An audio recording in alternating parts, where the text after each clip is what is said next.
Hello दोस्तों, welcome to Exampur channel. आप सबका स्वागत है एग्जामपुर चैनल में।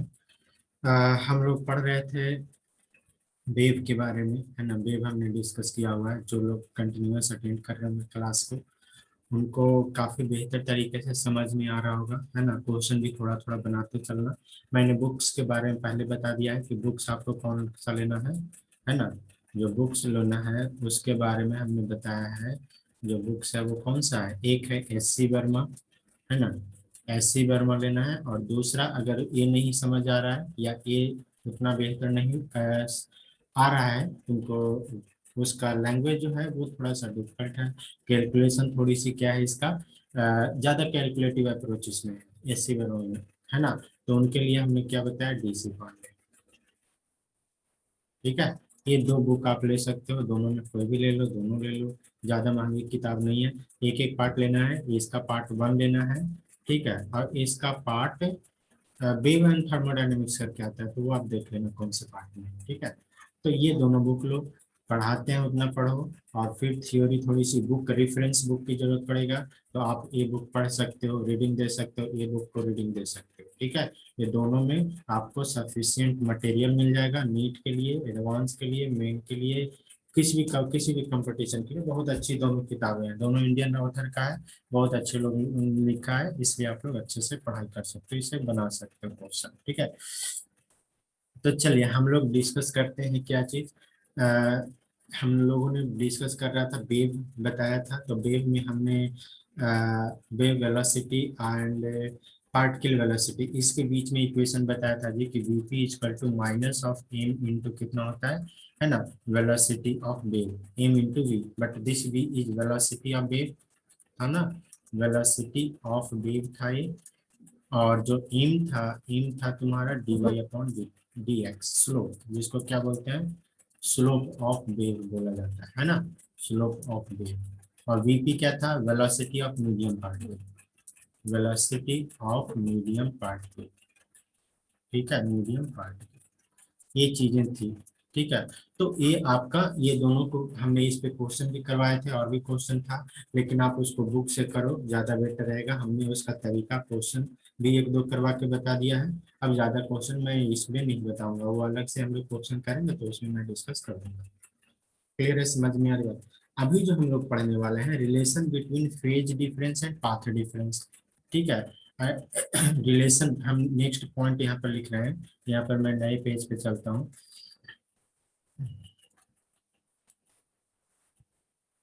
रिलेशन बिटवीन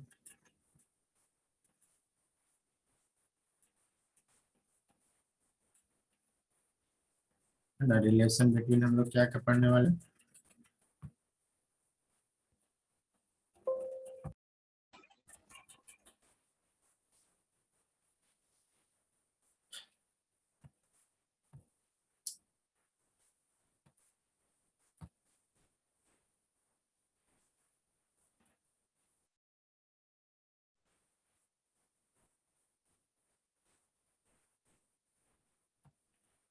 हाँ दोस्तों, तो मैं बोल रहा था क्या चीज हम लोग डिस्कस करने वाले हैं, relation between phase and path difference. अभी तक हमने वेव में वेव इक्वेशन पढ़ लिया, है ना। बहुत सारे प्रॉब्लम्स क्वेश्चन भी हमने बनाया है, ठीक है।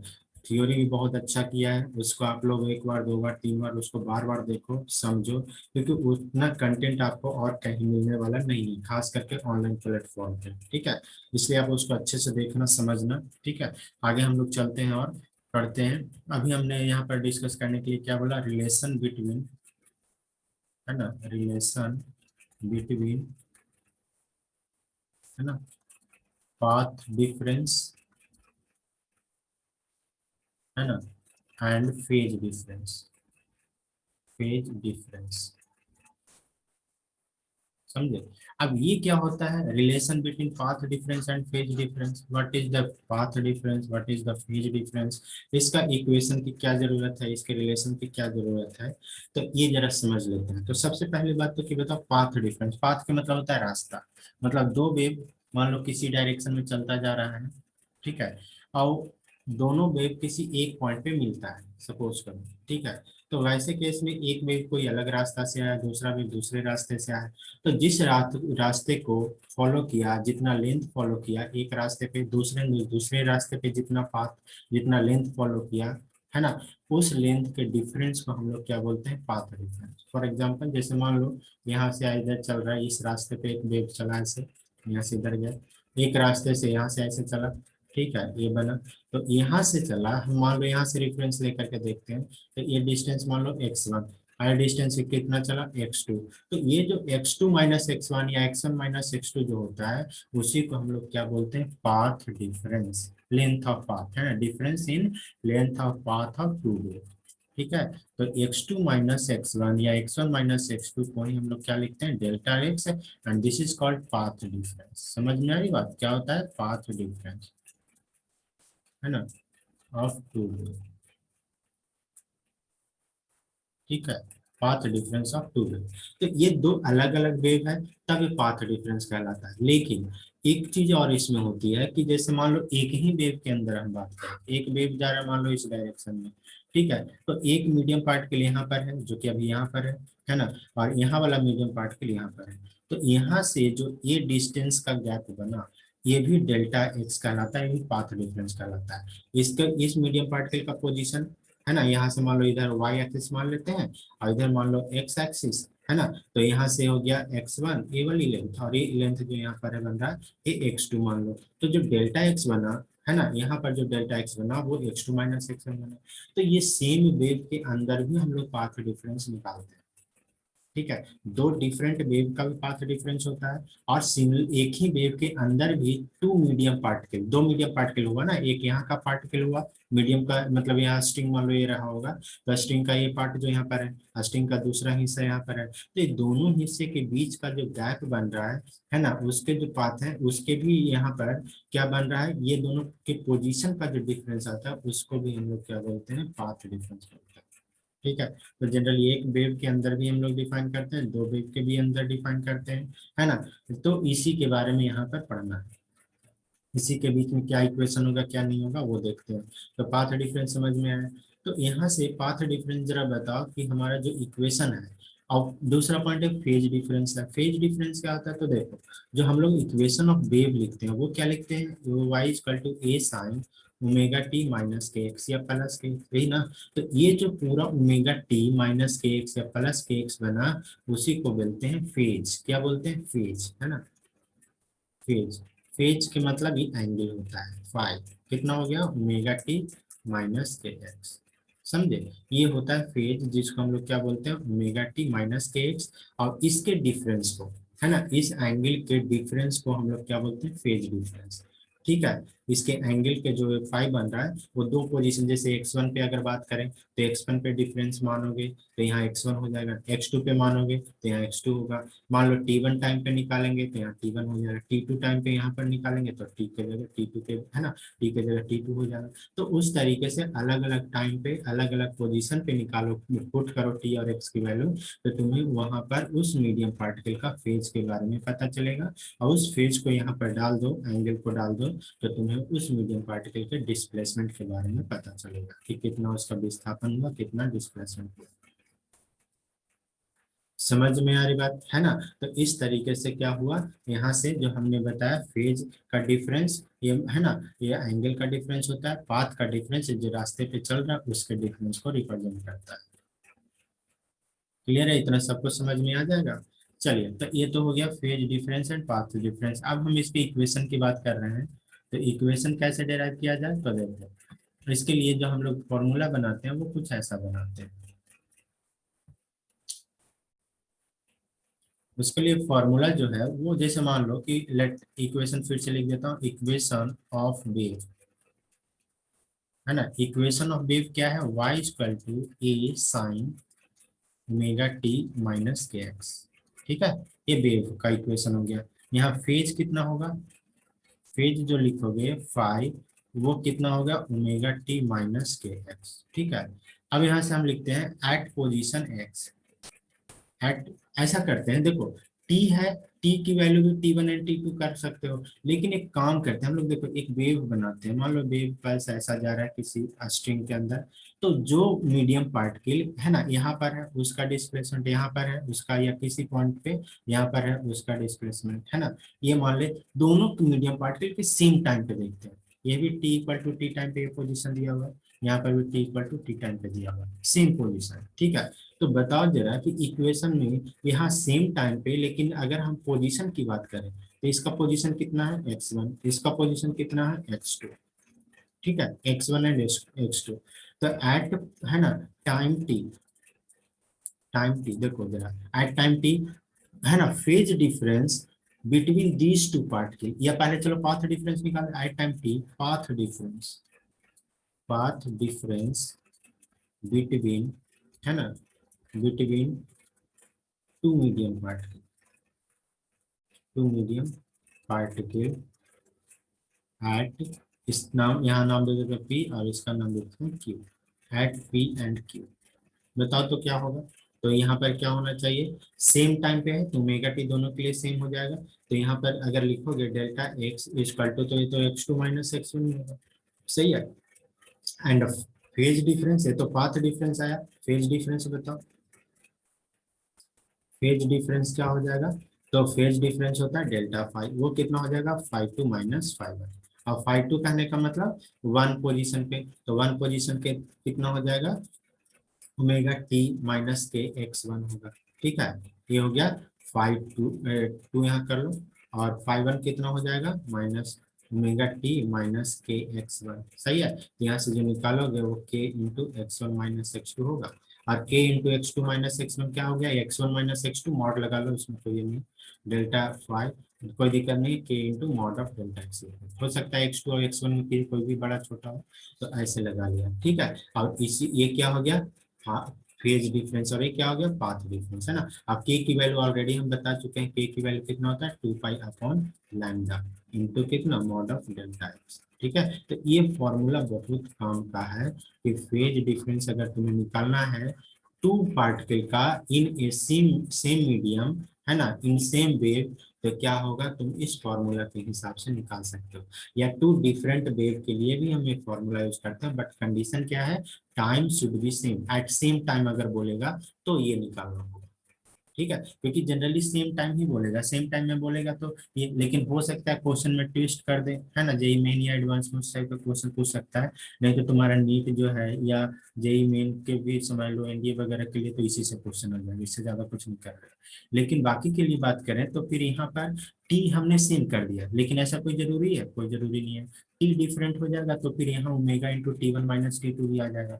तो इसमें क्वेश्चन एक और तरीके से बनाता है कि अगर मान लो हम एक ही पार्टिकल का फेज डिफरेंस देखें, एक ही जैसे x1 पोजीशन पे जो पार्टिकल है उसी का phase difference between two time, मान लो t=1 सेकंड पे और t=2 सेकंड पे कितने का फेज डिफरेंस डेवलप हुआ, समझ रहे हो। अगर मान लो कि एक वेव जा रहा है किसी, है ना, स्ट्रिंग में, और उस स्ट्रिंग में एक छोटा सा पार्ट ले लेते हैं स्ट्रिंग का, उसका हम फेज डिफरेंस निकालना चाह रहे हैं, ठीक है, उसका हम फेज डिफरेंस निकालना चाह रहे हैं, है ना, एक ही पोजीशन पे है बट टू टाइम इंटरवल पे, उस है ना कि t=1 सेकंड पे उस पार्टिकल का क्या फेज था, t=2 सेकंड पे उसी पार्टिकल का क्या फेज था, और उसके डिफरेंस को हम निकालते हैं, तो डिफरेंस आएगा तो क्या बनेगा, वो भी फेज डिफरेंस देगा, लेकिन वो टू टाइम इंटरवल के बीच में देगा, लेकिन पोजीशन क्या रहेगा सेम रहेगा। तो वैसे केस में x1 और x2 सेम हो जाएगा, तो तुम उसको डिफरेंस करोगे तो जीरो हो जाएगा, लेकिन हमारा जो omega 1 omega T1 minus omega T2 आ जाएगा फॉर्मूला में, तो वो भी निकाल देते हैं, तो एक फॉर्मूला ये याद रहेगा, और दूसरा फॉर्मूला हम लोग लिख लेते हैं, है ना, एक फॉर्मूला और बना लेते हैं, वो कौन सा फॉर्मूला था देखो, है ना ये तो एक फॉर्मूला हो गया, अब लिखते हैं relation between phase difference and time difference, है ना, रिलेशन, ये रिलेशन को मैंने शॉर्ट में ऐसे लिखा है, रिलेशन बिटवीन, या बिटवीन के शॉर्ट में लिखा है, रिलेशन बिटवीन फेज डिफरेंस, है ना, phase difference and path difference, phase difference and path difference,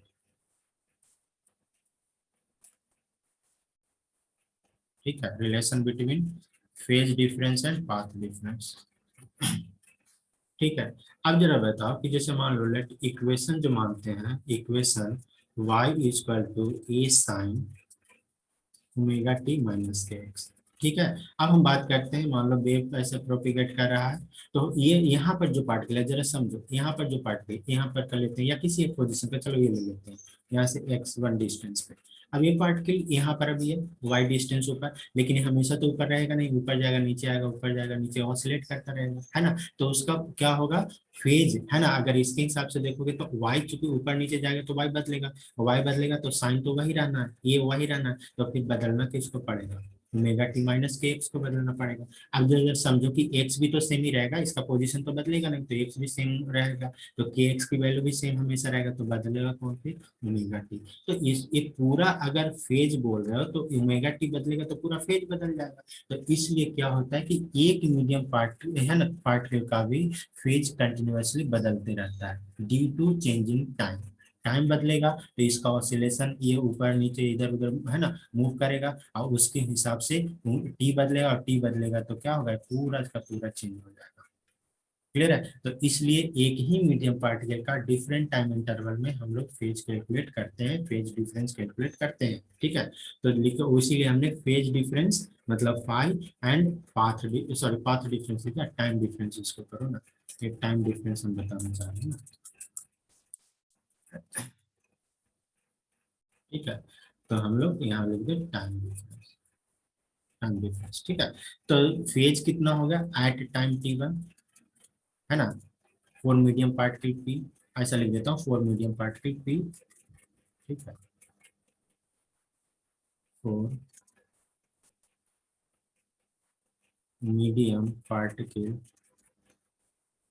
P, है ना, मीडियम पार्टिकल, है ना, मीडियम पार्टिकल एट पी लिख देता हूँ, at position P, at position P, मतलब पी पोजीशन पे जो मीडियम पार्टिकल है उसका हम क्या निकाल रहे हैं, फेज डिफरेंस निकाल रहे हैं। ठीक है।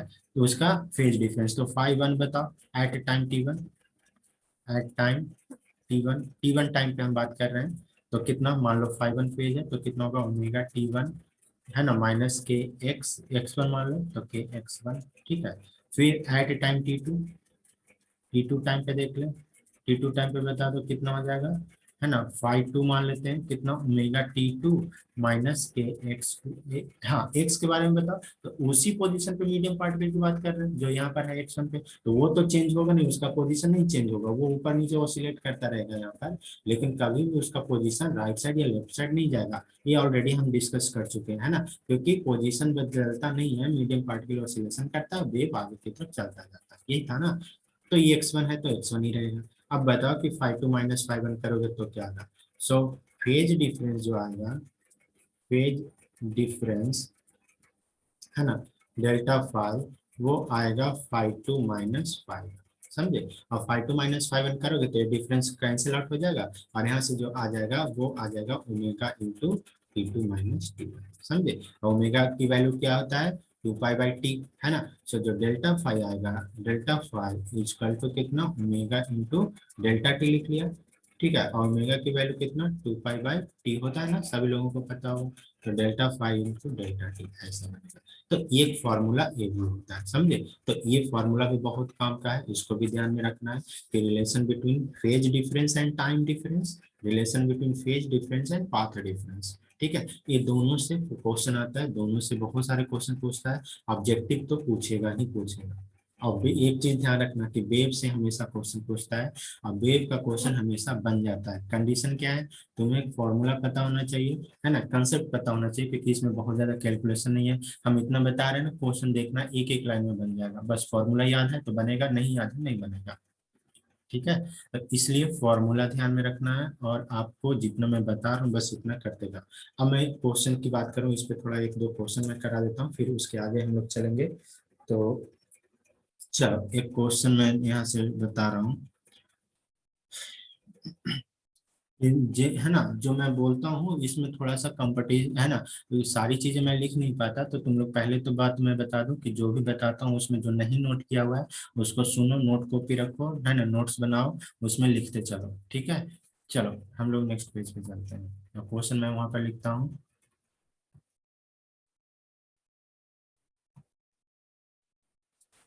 ठीक है। अब क्वेश्चन हमें यहाँ पर दे रहे हैं, देखो क्वेश्चन है, डीसी पांडे का क्वेश्चन है, दिया हुआ है equation of transverse wave travelling in A rope is given bye.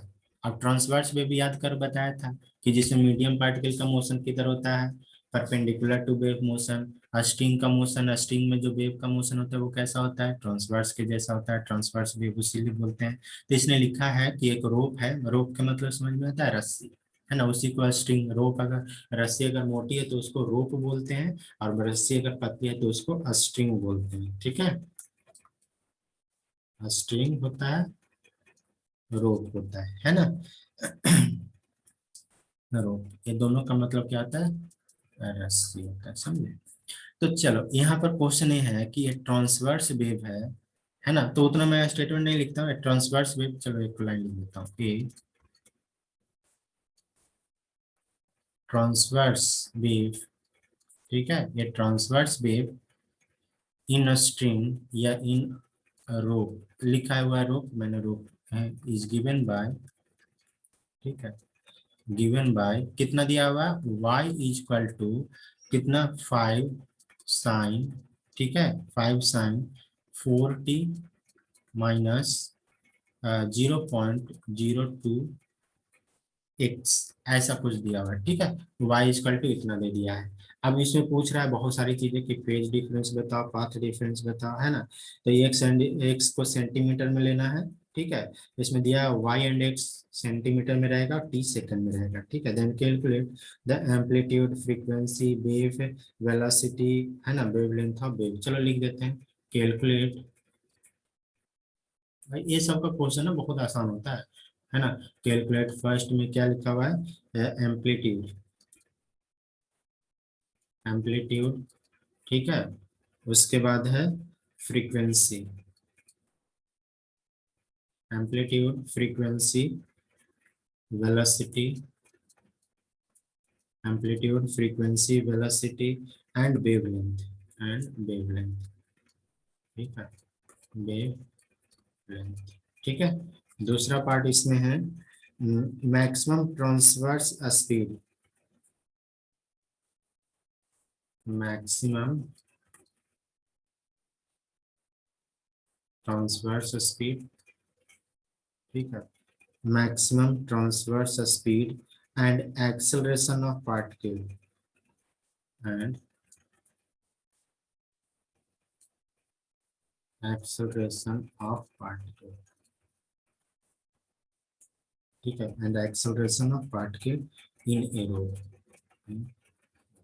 ठीक है, ये हो गया।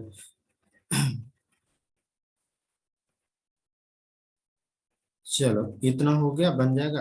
अब इसमें एक और है, चलो लिख देते हैं क्वेश्चन, है ना, फाइंड द पाथ डिफरेंस, है ना, तीसरा पाथ डिफरेंस निकाले, नहीं, find phase difference, phase difference, ये तुम्हारा क्वेश्चन अलग से दे दिया क्योंकि इसमें नहीं दिया हुआ। फाइंड फेज डिफरेंस, है ना,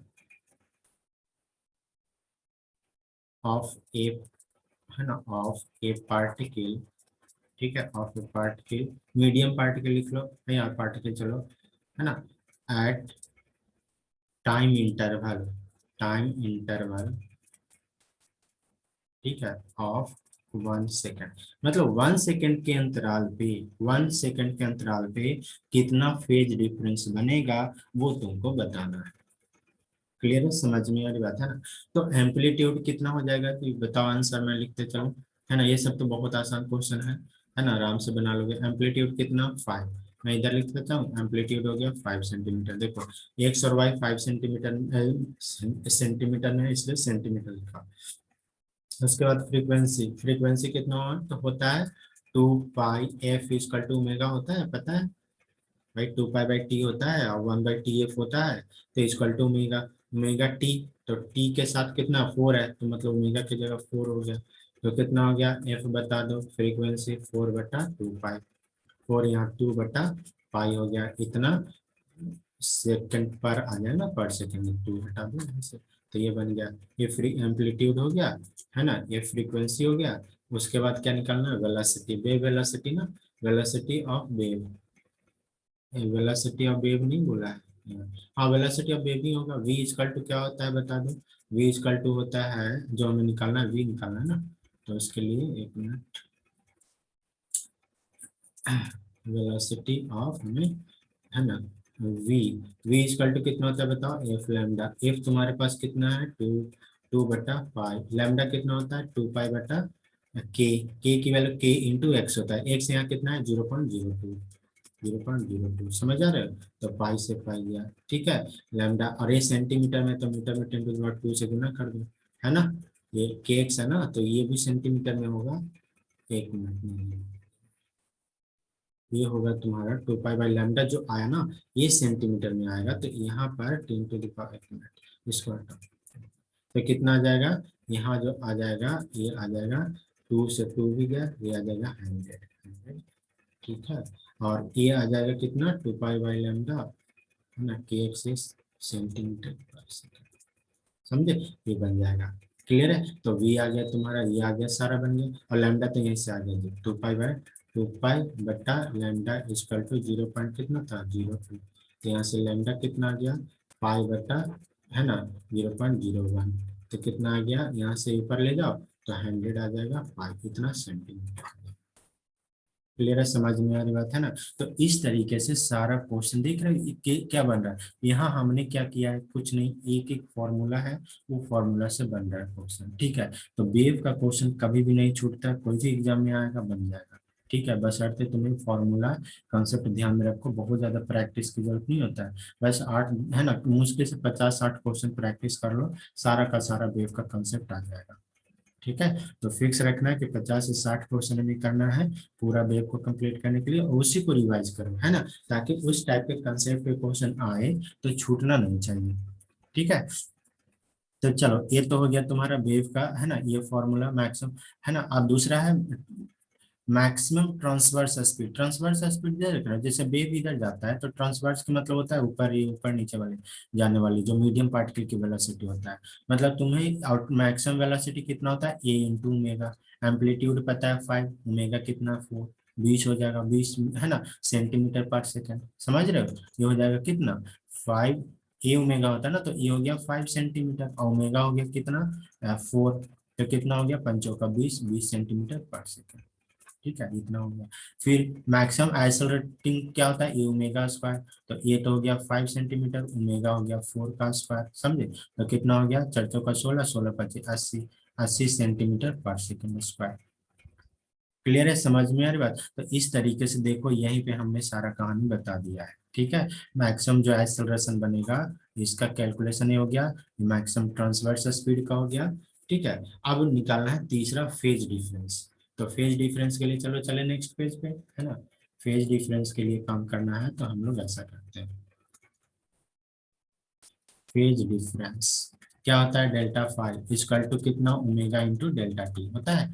ओमेगा होता है 2 पाई/टी, या ओमेगा तुम्हें 4 पता ही है इक्वेशन से, ठीक है। डेल्टा टी कितना है, 1 है, सॉरी डेल्टा टी कितना है, 1 है ना भाई। सब हम वैल्यू पुट कर देते हैं, ठीक है ना, सारा चीज पता है। तो कितना हो गया, डेल्टा फाई आ जाएगा 4। अभी क्या होगा, रेडियन में होगा, समझे।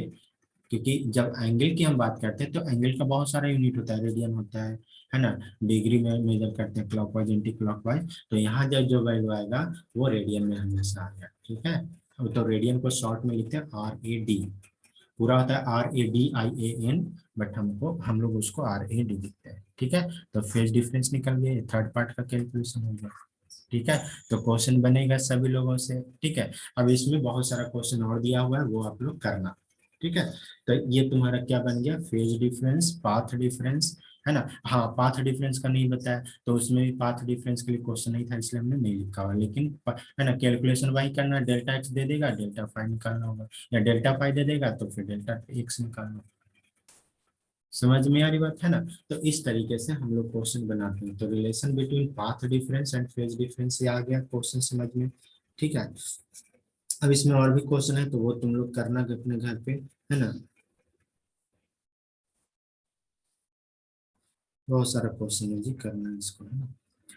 अब इसके बाद हम निकालते हैं स्पीड ऑफ डिफरेंट वेव। हाँ अब ये नेक्स्ट पॉइंट अब शुरू होता है फिर से, speed of wave in a string, है ना। नेक्स्ट हेडिंग देना, इसी में लिख देता हूँ वेलोसिटी, या नेक्स्ट पेज पे चलते हैं।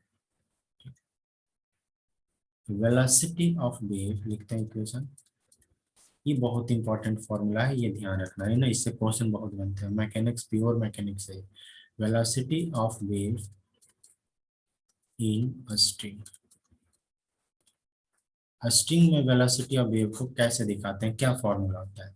तो देखो, मान लो कि एक रस्सी है, रस्सी को हमने एक किनारे को फिक्स कर दिया है, ये सपोर्ट है वर्टिकल, है ना। मान लो रॉड है जिसको ऐसे, है ना, बड़ा सा, उसको हमने यहाँ जमीन में गाड़ दिया और यहाँ पर इसके रस्सी बांध दिया। अब इस रस्सी को ऊपर और नीचे मूव करा तो क्या होगा, ऐसा पैटर्न बनेगा और ये आगे जाएगा।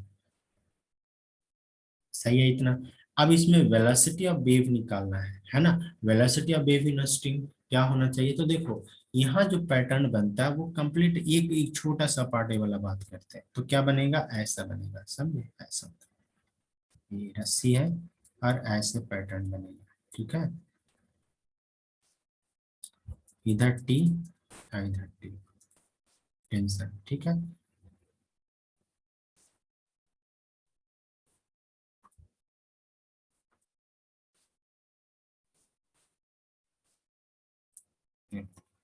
ये एंगल मान लो थीटा है, तो ये एंगल भी क्या होगा, थीटा होगा, है ना। ये देखो, यह जो लाइन है, दिस लाइन इज, है ना, इसको थोड़ा अच्छे से खींचो। ये लाइन, यहाँ पर जो ये लाइन है ये प्योरली इसके अलाउंग है, ठीक है। तो देखो ये ये इस पे ये 90 डिग्री और इस पे ये 90 डिग्री, तो ये दोनों के बीच का भी जो कोण बनेगा ना, ये कोण कितना होगा, थीटा होगा। तो इधर अगर टी है तो इधर क्या हो जाएगा, टेंशन, टी फॉर टेंशन, है ना, टी कॉस थीटा होगा, समझे, ये टी कॉस थीटा। और इधर क्या हो जाएगा, टी साइन थीटा, क्या होगा, टी साइन थीटा। उसी तरीके से इधर भी टेंशन है तो इधर भी कंपोनेंट, इधर सॉरी, इधर भी कंपोनेंट क्या आ जाएगा, इधर जो कंपोनेंट आएगा वो तुम्हारा फिर से वैसे ही, है ना। यहाँ लाइन में खींच दो थोड़ा अच्छे से, ऐसा। इधर हो गया, ये भी थीटा बनेगा, समझे। तो इधर हो गया टी कॉस थीटा और इधर तुम्हारा हो जाएगा T sine theta, T sine theta, समझे। अब देखो ये हॉरिजेंटल वाला तो कैंसिल आउट हो जाएगा, लेकिन ये पॉइंट क्या है, ये पॉइंट है, देखो ये जो वेव की का मोशन किधर है, इधर है। इसका मास मान लेते हैं, इस जो स्ट्रिंग हमने छोटा सा पार्ट एक कंसीडर किया, भाई ये तुमने को नहीं दिख रहा होगा, रुको इसको थोड़ा सा मैं बड़ा बनाता हूँ, है ना। तो थोड़ा सा पूरा क्लियर दिखेगा। ये जो है कुछ ऐसा है, देखो स्ट्रिंग यहाँ से ऐसा था, ठीक है। हमने इसमें एक वेव पल्स ऐसा डेवलप किया, हमने इस पार्ट को बात करें, ये पार्ट हमने यहाँ पर लिया हुआ है, ठीक है। इसका मास हमने कितना मान लिया, इसका मास मान लो डीएम है। और स्मॉल एंगल, ये जो थीटा मान है वो एक्चुअली डी थीटा मानते हैं, बट चल बाद में हम उसको कैलकुलेशन में कर लेंगे। मास कितना, वेरियस वे छोटा सा एकदम पार्ट कंसीडर करना है ना, छोटा सा पार्ट लेना है, उसी का हम डायग्राम बना रहे हैं, ठीक है। तो इसमें ऐसा लगेगा। अब बताओ वेव का मोशन किधर है, इधर है, तो इसका मोशन यहाँ पर दिखा दे कि भाई इधर होगा वेलोसिटी ऑफ वेव, ठीक है। तो वेलोसिटी ऑफ वेव इधर है, तो जरा बताओ कि फोर्स कितना लग रहा है, 2t साइन थीटा लग रहा है, तो लिखो इसमें 2t sign theta equal to, अब ये जो प्रॉपर्टी है जरा समझो कि इसकी वेलोसिटी इधर भी है, मास डेल्टा एम या डीएम मान लो, ठीक है।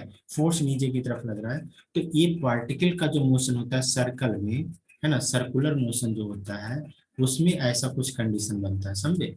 कि अगर कोई ये पार्टिकल, ये मान लो कोई ऑब्जेक्ट है ना, इसमें सर्कल में घूम रहा है ऐसे, ठीक है, ये घूमता जा रहा है ऐसे ऐसे ऐसे, तो ये किसी भी पोजीशन पे रहेगा, कहीं पर भी ये पार्टिकल रहेगा ड्यूरिंग मोशन, ठीक है। तो उसका फोर्स हमेशा किधर होगा, सेंटर की तरफ।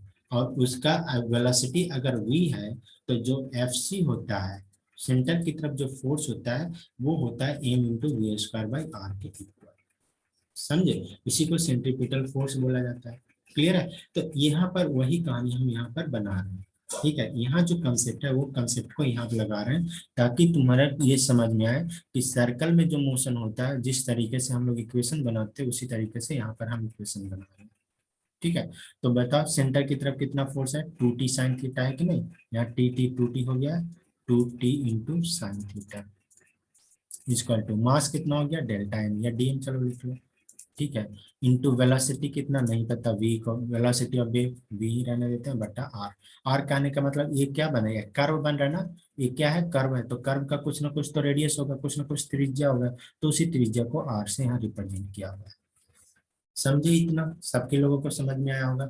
अब जब हम बात करते हैं कि जब तुम मास बहुत छोटा लियो, मतलब ये एलिमेंट, ये जो छोटा सा पार्ट हमने लिया है बहुत ही छोटा है, तो बहुत ही छोटा होगा तो क्या होगा जरा समझो, ये ऐसे बन रहा है ना, स्ट्रिंग का पार्ट ये ऐसे है, तो हम यहाँ से ऐसे ज्वाइंट किए, ठीक है, हमने यहाँ से क्या कर दिया, इसको ज्वाइंट कर दिया, तो क्या बन गया जरा देखो, तो ये यहाँ से जो ऐसे डिवाइड किए हो, ये एंगल थीटा है और ये भी थीटा है, तो ये पूरा जो लेंथ बनेगा, ये लेंथ कितना हो जाएगा, ये लेंथ मान लो एल है, ठीक है, तो थीटा इजकल टू कितना होता है, एल बाई आर होता है, तो जो लेंथ बनेगा वो कितना हो जाएगा, आर इंटू थीटा होगा, सभी लोगों को समझ में आ रहा होगा, आर इंटू थीटा, लेकिन ये भी थीटा और ये भी थीटा, तो पूरा एंगल टू थीटा हुआ ना, तो यहाँ पर क्या हो जाएगा, एल इंटू टू थीटा, समझे, तो यहाँ पर लिख दो आर, है ना, यहाँ कितना, L equal to R into two. Clear है, ये फॉर्मूला हो गया, ये फॉर्मूला हुआ, ठीक है, ये फॉर्मूला है और ये फिर उसका रिजल्ट हुआ।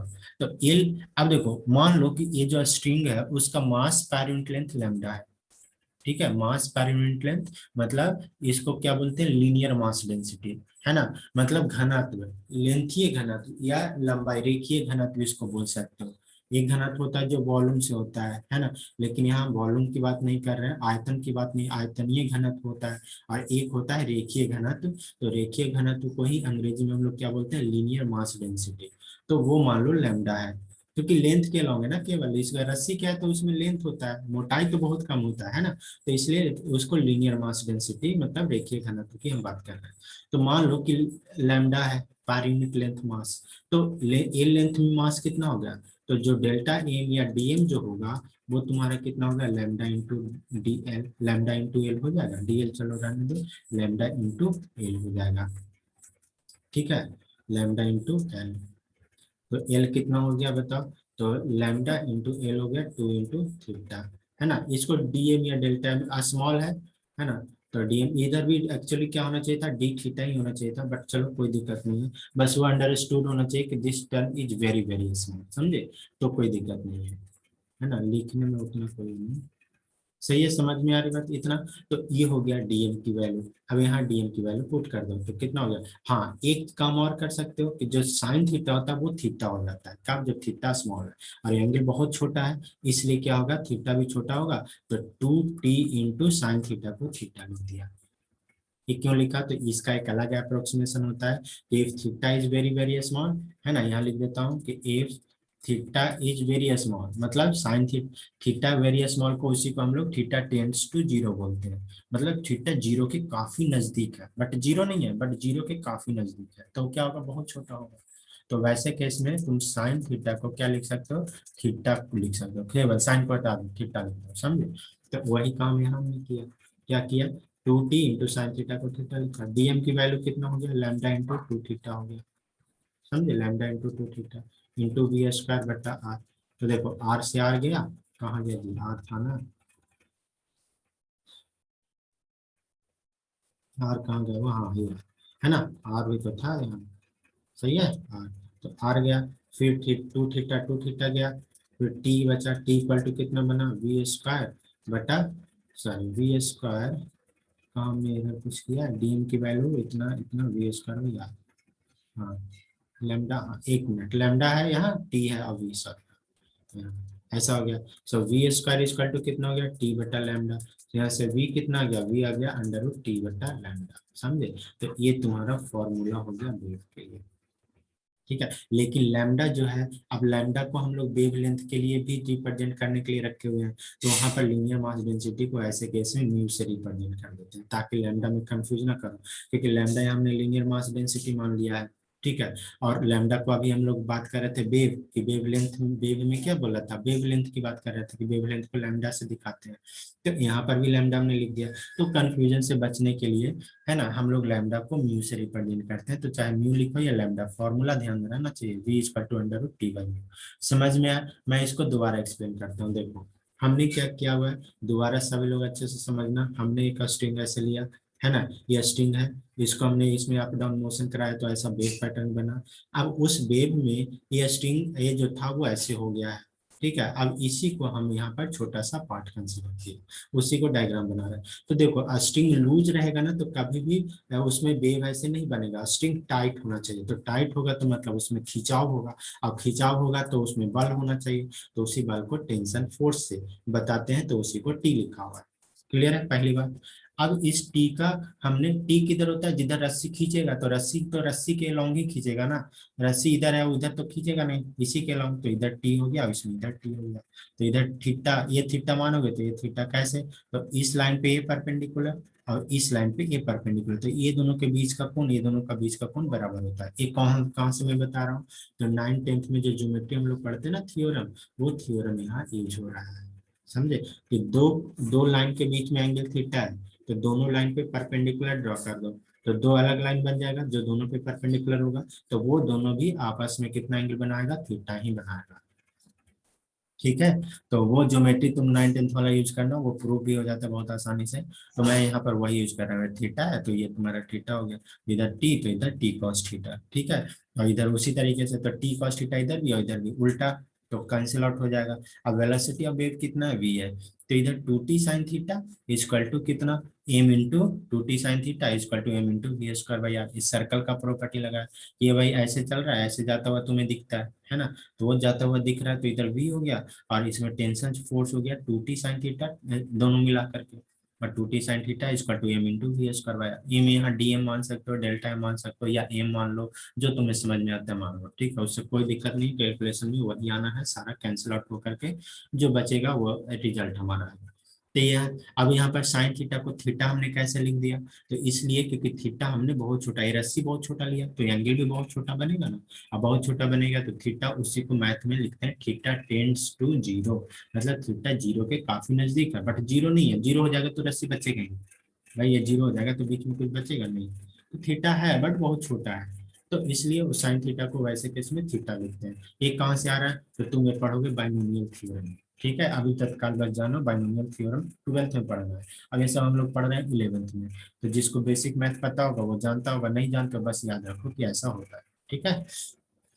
तो साइन थीटा को थीटा लिख दिया, 2t एज इट इज रह गया, डीएम की वैल्यू कैसे निकाला, तो यहाँ पर मास पेरेंट लेंथ हमने लैम्डा माना, इसी को तुम म्यू भी लिख सकते हो, ठीक है, तो म्यू लिखते तो म्यू के टर्म में रिजल्ट आता, तो लैम्डा क्या है, मास पेरेंट लेंथ, तो एल लेंथ है मास कितना, तो लैम्डा इंटू एल, है ना, और लैम्डा इसका मास हमने कितना लिया, है ना, डीएम, और लेंथ इसका एल ले लिया, तो lambda into L equal to DM या डेल्टा एम, तो कितना हो गया, लैम्डा को रहने दिया, और एल की वैल्यू थीटा इंटू टू, है ना, आर इंटू टू थीटा लिख दिया, फिर यहाँ डीएम के जगह पुट किया और कैलकुलेशन किया, तो V equal to under root T बटा म्यू या टी बटा लैम्डा आ गया।